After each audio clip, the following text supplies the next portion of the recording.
Happy Christmas to all. সবাইকে জানি ক্রিসমাসের অনেক অনেক শুভেচ্ছা।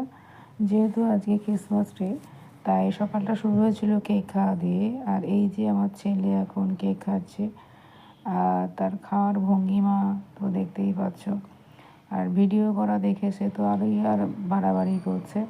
তো কেকটা অতটা ভালো ছিল না, কোকো দেখে আমি তো আনলাম, ভাবলাম ভালো লাগে, কিন্তু কেকটা মোটামুটি ছিল। যাই হোক, আর আজকে যেহেতু ক্রিসমাস ডে, স্পেশাল কিছু তো রান্না করতেই হয়। আর আজকে রান্না করব ফ্রায়েড রাইস আর চিকেন কষা। আর সেই জোগাড়টাই আমি তাড়াতাড়ি করে নিয়েছি। এখানে স্যালাডের জন্য গাজর আর শসা কেটে রেখেছি। আর এখানে হচ্ছে গাজর আর বিনস।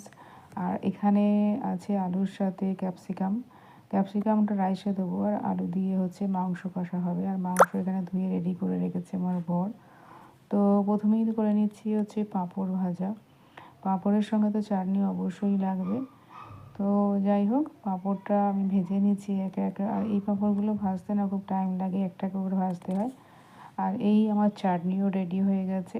আর এখন মাংস কষা। কালারটা তোমরা দেখতেই পাচ্ছ কেমন হয়েছে, জানি না খেতে কেমন হবে। তো যাই হোক, মাংসটাও মোটামুটি হয়েই এসছে, নামিয়ে নেব। আর এর সঙ্গে করা হয়ে গেছে আমার ফ্রায়েড রাইস।